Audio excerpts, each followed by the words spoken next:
దేశం మొత్తం జమిలీ ఎన్నికలు నిర్వహిస్తామని కేంద్ర ప్రభుత్వం కసరత్తు చేస్తున్నటువంటి పరిస్థితి అయితే మనం చూస్తా ఉన్నాం.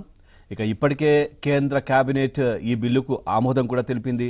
త్వరలోనే ఈ బిల్లు పార్లమెంటు ముందుకు వచ్చే అవకాశాలు ఉన్నాయన్నట్టుగా కూడా వార్తలు వస్తున్న పరిస్థితి. అయితే ఈ సెషన్లో వస్తుందా లేక నెక్స్ట్ సెషన్లో వస్తుందా అనేది మాత్రం ఒక ప్రశ్న అయితే ప్రస్తుతం మనకు వినిపిస్తూ ఉంది. అయితే దీనికి సంబంధించి కూడా ఒక ఆసక్తికరంగా మారింది ఒక పరిస్థితులు.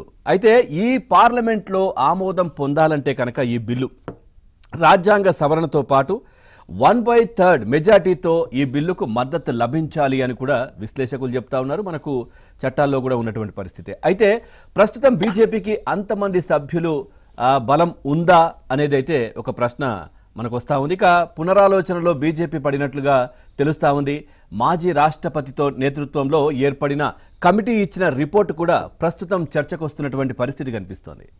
జమిలీ ఎన్నికల బిల్లు ఆమోదం పొందాలంటే కనుక కొన్ని జటిలమైన ప్రశ్నలు ఉన్నాయని కూడా కమిటీ నివేదిక ఇచ్చినటువంటి పరిస్థితి. అంతేకాదు ఈ బిల్లును కొన్ని ప్రాంతీయ పార్టీలు సమర్థిస్తే మరికొన్ని ప్రాంతీయ జాతీయ పార్టీలు వ్యతిరేకిస్తున్నటువంటి పరిస్థితి.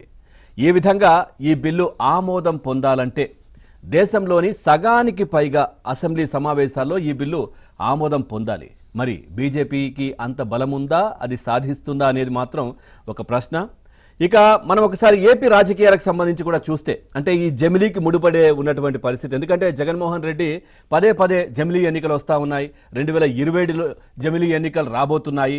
నన్ను ఎవరి వీడి పోవద్దు అని జగన్మోహన్ రెడ్డి పూర్తిగా ఆశ దాని మీద పెట్టుకున్నారు. నాతోనే ఉండండి, నా పార్టీతోనే ఉండండి, జమిలీ ఎన్నికలు వస్తూ ఉన్నాయి, మనం ప్రజల్లోకి వెళ్దాం, మళ్ళీ ఏదో హడావిడి చేద్దాం, ఇది జగన్మోహన్ రెడ్డి మాట్లాడుతున్నటువంటి పరిస్థితి. తొందరపడి నేతలు ఎవరు నన్ను నా పార్టీని వదిలిపోవద్దు అంటూ కూడా జగన్మోహన్ రెడ్డి ఒక రకంగా చెప్పాలంటే ప్రాధేయపడుతున్నారని కూడా చెప్పుకోవచ్చు. మరోవైపు ఇటు చంద్రబాబు కూడా నిన్న జమిలీ ఎన్నికలకు సంబంధించి మాట్లాడుతూ కూడా ఒకవైపు బిల్లును సమర్థిస్తున్నారు. తర్వాత ఏపీలో ఎన్నికలు మామూలుగా 2029లోనే వచ్చే అవకాశాలు ఉన్నాయంటూ కూడా వస్తాయంటూ కూడా చంద్రబాబు నాయుడు చెప్పారు. ఇలాంటి సమయంలో ఒక కీలక విషయాలైతే వెలుగులోకి వస్తున్నటువంటి పరిస్థితి కనిపిస్తోంది. ఏంటంటే ఇటు జగన్ అక్రమాస్తుల కేసులకు సంబంధించి సుప్రీం కూడా సీరియస్ కావడం, ఇటు సిబిఐ కావచ్చు, ఈడీ దూకుడు కూడా పెంచింది దీనికి సంబంధించి. దీంతో జగన్ అరెస్టు ఖాయమని కూడా విశ్లేషకులు చెప్తున్నటువంటి పరిస్థితి కనిపిస్తోంది. దాదాపుగా 125 పిటిషన్లు విచారణ దశలో ఉన్నాయి.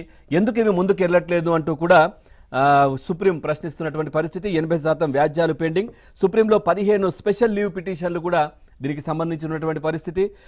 ట్రయల్ కోర్టులో 86 డిశ్చార్జ్ పిటిషన్లు, ఒక్కదానిపైన తుది తీర్పు రాలేదు. సుప్రీంకోర్టుకు సిబిఐ కూడా నివేదిక ఇచ్చినటువంటి పరిస్థితి.